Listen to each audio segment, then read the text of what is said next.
Hello friends, welcome to exam with Sachin.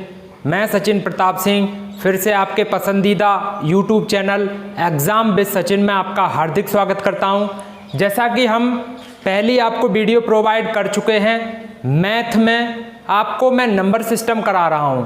Number system में मैंने आपके सामने पहली वीडियो आपको उपलब्ध करा दी है। आज दूसरा दिन है, आज मैं दूसरी वीडियो कराऊंगा। देखिए, सबसे पहले इस वीडियो को शुरू करते हैं, ज़्यादा न देर करते हुए।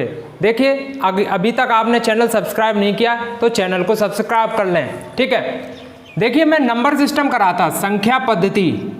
ये जो संख्या पद्धति है हम यह कर रहे थे, ठीक है, संख्या पद्धति यह कर रहे थे। अब यहाँ से देखना, इसको हम कहते हैं नंबर सिस्टम। नंबर सिस्टम, यहाँ से देखना आप, नंबर सिस्टम में मैंने क्या क्या करवाया था आपको। देखिए, पहले नंबर पे मैंने आपको अंक के बारे में बताया था, अंक क्या क्या होते हैं। देखिए, दूसरी परिभाषा मैंने आपको प्राकृतिक संख्या की दी थी। किसकी दी थी? प्राकृतिक संख्या। और अगर मैं तीसरी बात करूं तो मैंने पूर्ण संख्याओं की परिभाषा दी थी। किसकी परिभाषा दी थी? पूर्ण संख्याएं क्या होती हैं, ठीक है। और फिर मैंने आपको चौथी नंबर पे हमने आपके सामने प्रस्तुत किया था पूर्णांक। और पूर्णांक को भी दो भागों में बांटा था। पूर्णांक को भी कितने भागों में बांटा था? दो में। और जो हमारे अंक थे इनको भी कितने भागों में बांटा था हमने? दो में। तो हमने इतनी संख्याएं कर ली थी। देखिए, पूर्णांक को दो भागों में बांटकर हमने ऋणात्मक पूर्णांक और धनात्मक पूर्णांक के बारे में पढ़ा था। और हमने इसके अलावा सम संख्याएं पढ़ी थी। सम संख्या के बारे में हमने आपको बताया था। और अगर देखें तो हमने विषम संख्याओं के बारे में भी पढ़ लिया था पहले पार्ट में। इस वीडियो के पहले पार्ट में जो फर्स्ट पार्ट था तो उसमें हमने ये 6 चीजें कवर कर ली थी। अगर अंक में देखें, दो भाग इसके करके पढ़े थे और इसके 2 भाग करके पढ़े थे, यानी कि हमने 10 चीजें इस फर्स्ट पार्ट में पढ़ ली थी। 10 डेफिनेशन बहुत अच्छी तरीके से इस फर्स्ट पार्ट में पढ़ ली थी। आज इससे आगे की वीडियो है, तो इस वीडियो को आपको अंत तक देखना है, बहुत फायदा मिलेगा। देखिए, चलिए आज का टॉपिक शुरू करते हैं। आज का टॉपिक हमारा क्या होगा आपको मैं बताने जा रहा हूं। यहां से देखिए, आप मैथ को करिए रहिए और ये परीक्षा में पूछा जाएगा नंबर सिस्टम, यह आपके लिए बहुत ज़्यादा आवश्यक है। यहां से देखिए, जो अगला मैं आपको बताने जा रहा हूं वो अगली परिभाषा होगी हमारी अभाज्य संख्याएं। अभाज्य, अगली हमारी जो परिभाषा होगी वो होगी अभाज्य संख्याएं। अब यहां से देखिए, ये अभाज्य संख्याएं होती क्या हैं? इनको इंग्लिश में हम प्राइम नंबर्स कहते हैं। क्या कहते हैं? Prime numbers. प्राइम नंबर्स, अभाज्य संख्याओं को क्या कहते हैं? Prime numbers. अब इसकी परिभाषा देखते हैं, इसकी परिभाषा होती क्या है। देखिए, अभाज्य संख्याएं प्राइम नंबर्स वो होती हैं जो केवल एक या स्वयं से ही विभाजित हों। स्वयं से ही विभाजित हों। यहां से देखिए, अभाज्य संख्याएं प्राइम नंबर्स वो होती हैं जो केवल एक से कटेंगी या खुद से कटेंगी, इनके अलावा और किसी से नहीं कटेंगी। और अगर मैं दूसरी परिभाषा देना चाहूं, या अभाज्य संख्याएं, जो अभाज्य संख्याएं होती है ना, अभाज्य संख्याओं के केवल 2 ही गुणनखंड होते हैं। कितने गुणनखंड होते हैं? 2 ही गुणनखंड होते हैं। 2 ही गुणनखंड होते हैं। अब यहां से देखिए, जो अभाज्य संख्याएं होती हैं वो केवल एक से कटेंगी या खुद से कटेंगी, यानी कि, और अगर दूसरी परिभाषा देखी जाए तो ये इनके केवल और केवल मात्र 2 ही गुणनखंड होते हैं। वो कौन से होते हैं? 1 और ये स्वयं। तो आई थिंक ये अभाज्य वाली परिभाषा आपको समझ में आई होगी। चलिए इसके उदाहरण देख लेते हैं। जैसे मान लिया, पहली अभाज्य संख्या होती है हमारी 2। दो क्यों कहेंगे? क्योंकि दो जो है एक से कटती है और दो से कटती है, एक से कटती है और दो से कटती है। इसके अलावा ये किसी से भी विभाजित नहीं है। इससे अगली जो अभाज्य संख्या है वो 3 है। 3 के फैक्टर में करना चाहूँ तो ये 1 से भी कटेगी और 3 से ही कटेगी, इसके अलावा और किसी संख्या से नहीं कटनी है। 4 हमारी अभाज्य संख्या नहीं है।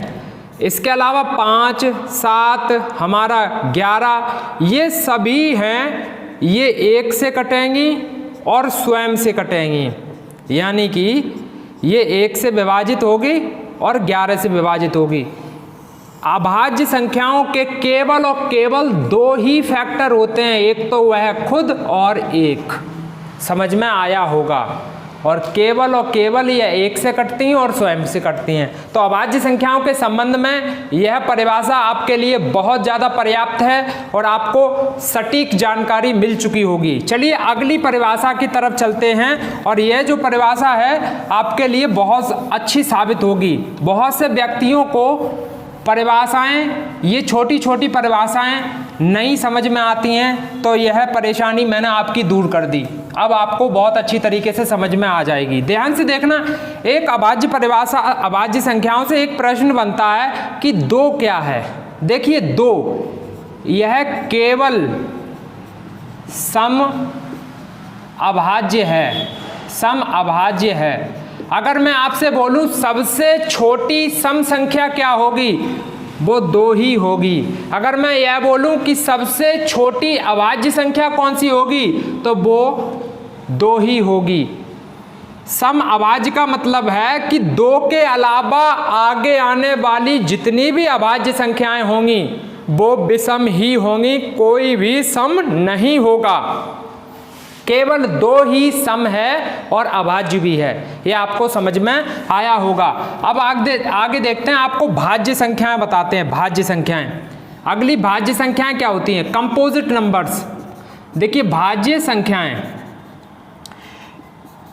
ये भाज्य संख्याएं जो कंपोजिट नंबर होती हैं ये क्या होती हैं? अब यहाँ से देखिए, अब इनकी परिभाषा हम आपको बताएंगे।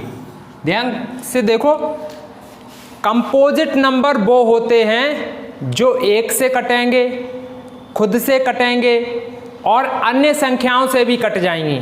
यह अभाज्य संख्या, वो भाज्य संख्याएं होती हैं। यहाँ से देखिए, ये 1 से तो विभाजित होंगी, स्वयं से भी विभाजित होंगी और अन्य संख्याओं से भी विभाजित होंगी, अन्य संख्याओं से भी विभाजित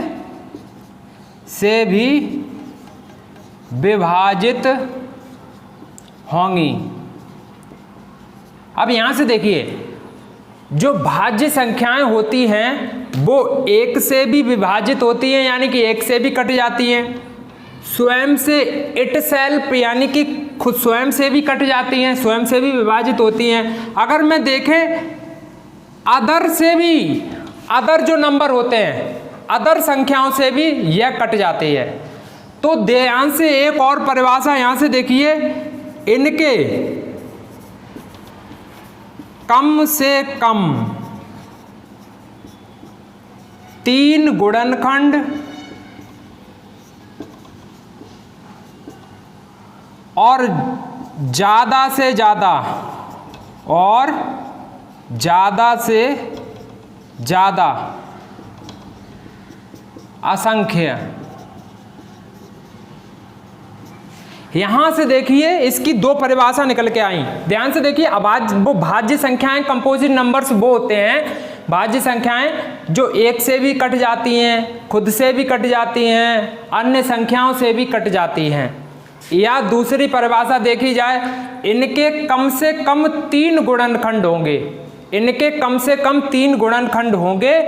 और अगर मैं ज़्यादा से ज़्यादा देखूं तो इनके असंख्य गुणनखंड हो सकते हैं। असंख्य क्या मतलब? इनफाइनाइट, कितने भी हो सकते हैं। कम से कम तो 3 होंगे ही होंगे, ज़्यादा तो कितने भी हो सकते हैं। ये आपको बहुत अच्छी तरीके से समझ में आया होगा। अब इनके उदाहरण देख लेते हैं। जैसे आपसे पूछा जाए कि पहली भाज्य संख्या क्या होगी, पहली भाज्य संख्या क्या होगी, तो पहली जो भाज्य संख्या होती है वो होती है 4, क्योंकि ये 1 से कट जाती है, 2 से भी कट जाती है और ये 4 से भी कट जाती है, यानी कि इन तीनों से ये विभाजित है। ये 1 से तो कट ही रही है, 2 से भी कट रही है और ये 4 से भी कट रही है। इसके कम से कम कितने फैक्टर हो गए, 3। हाँ, यह हमारी भाज्य संख्या है। अगर मैं आपके सामने यहाँ पर 12 रख दूं तो 12 किस किस से विभाजित है, देखिए ये 1 से तो विभाजित है ही, 2 से भी है, 3 से भी है, 4 से भी है, 6 से भी है और स्वयं 12 से भी है। तो यहां से 12 के कितने गुणनखंड हो गए, 1 2 3 4 5 6, यानी कि जो 12 होता है 1 से भी कटेगा, 2 से भी, 3 से भी, 4 से भी, 6 से भी और 12 से भी।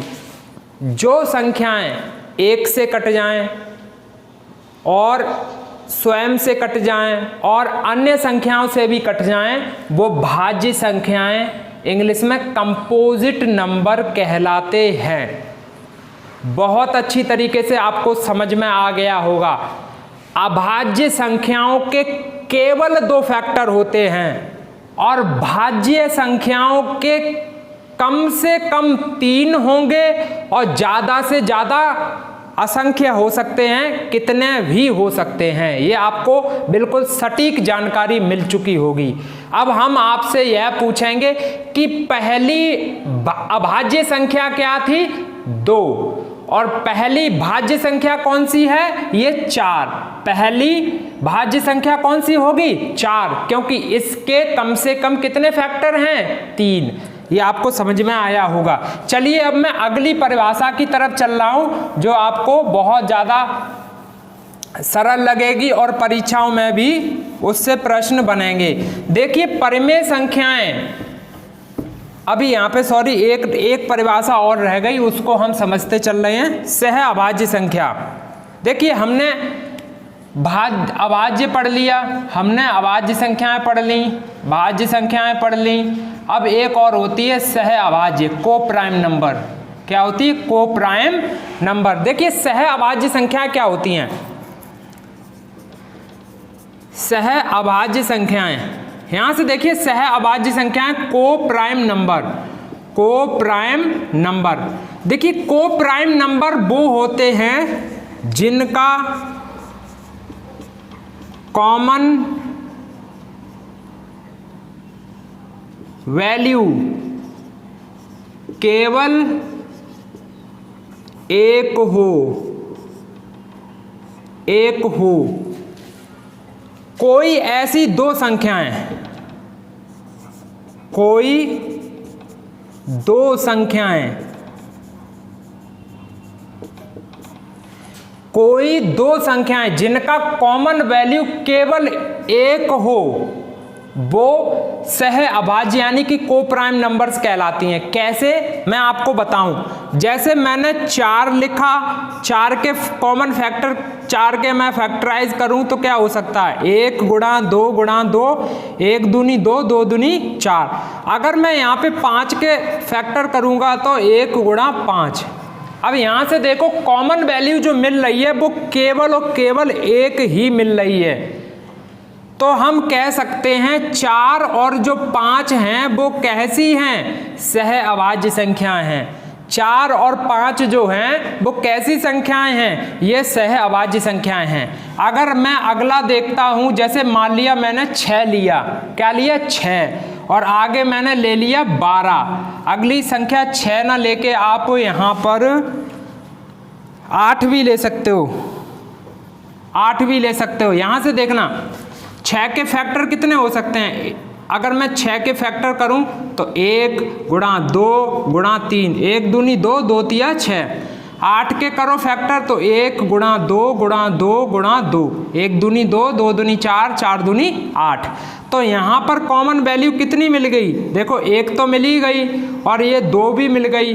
तो ये हमारी जो परिभाषा कह रही थी, परिभाषा ये कह रही थी कि केवल और केवल कॉमन फैक्टर कितना होना चाहिए, 1, और यहाँ पे तो 2 2 मिल रहे हैं। तो यह हमारी परिभाषा से अलग चल रहा है, इसीलिए हम 7 और 8 को सहअभाज्य संख्याएं नहीं कहेंगे।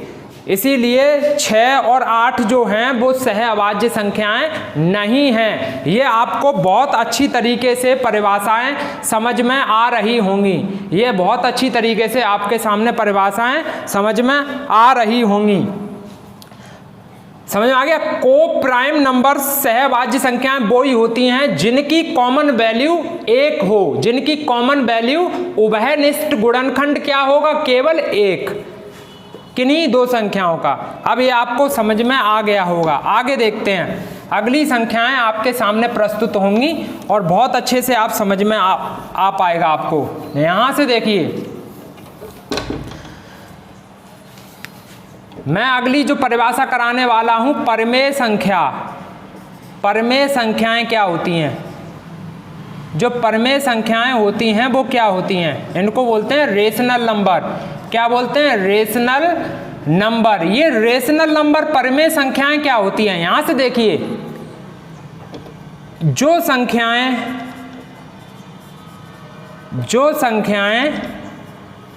P/Q के रूप में लिखी जा सकें,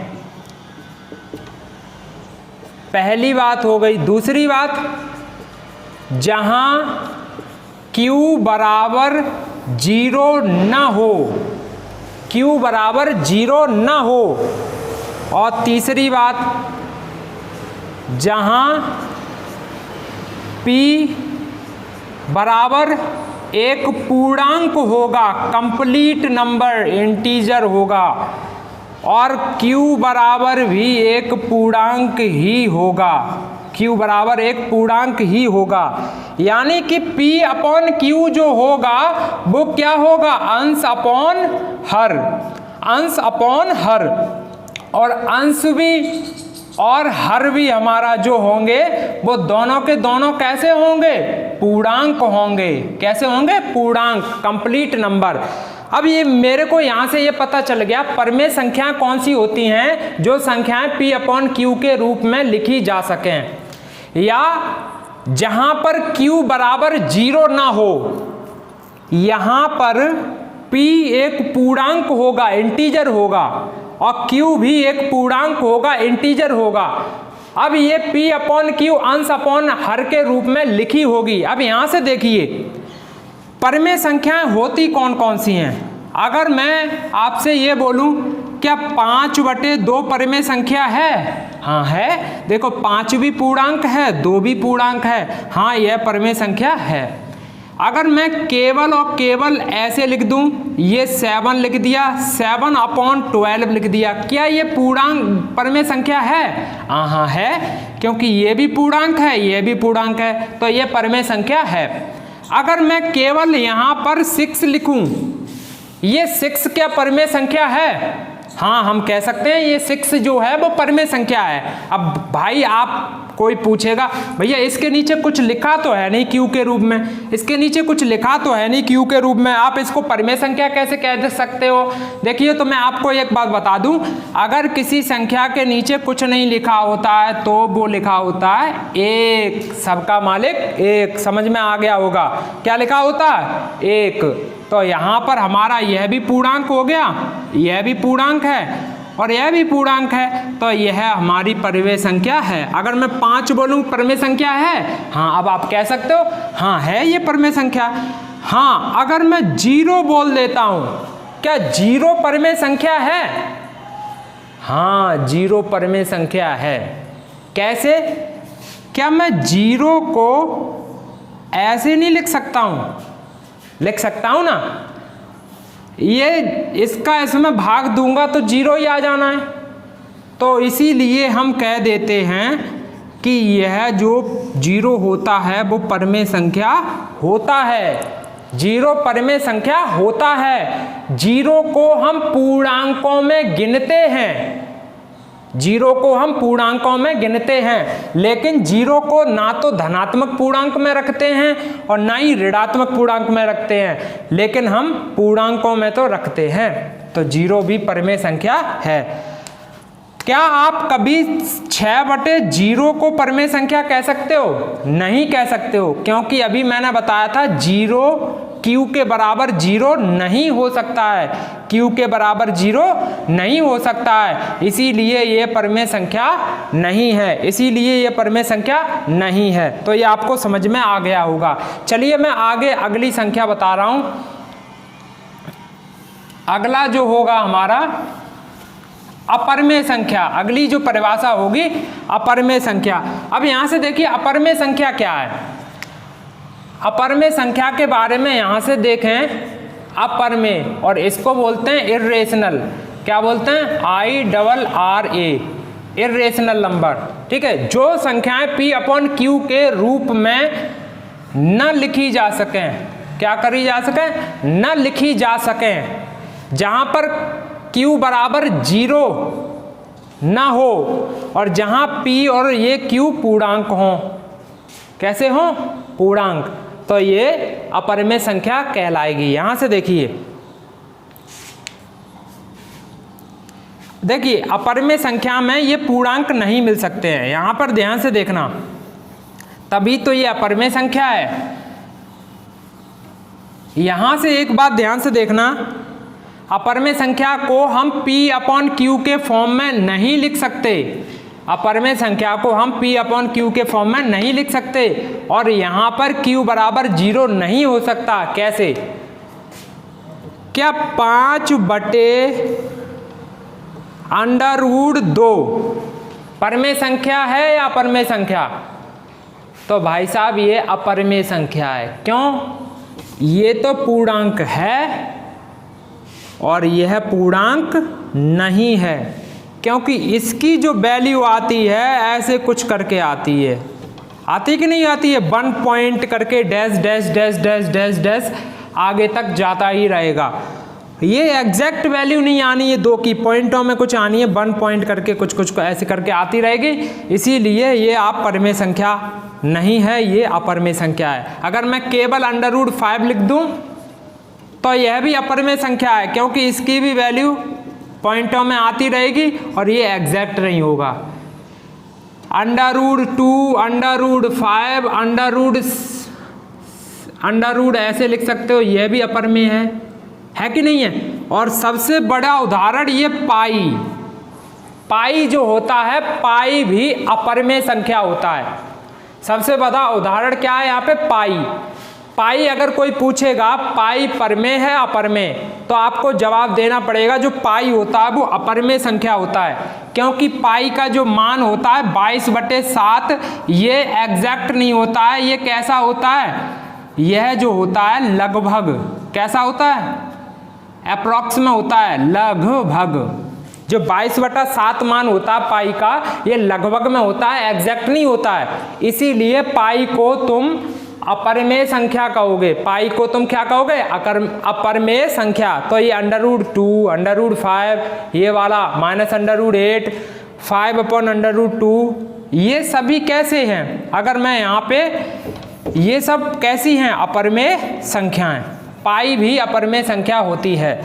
तो ये आपको बहुत अच्छी तरीके से समझ में आ गया होगा कि जो संख्याएं P/Q के फॉर्म में लिखी जा सकें, जो संख्याएं P/Q के फॉर्म में लिखी जा सकें वो तो परमेय संख्याएं होती हैं, रेशनल नंबर।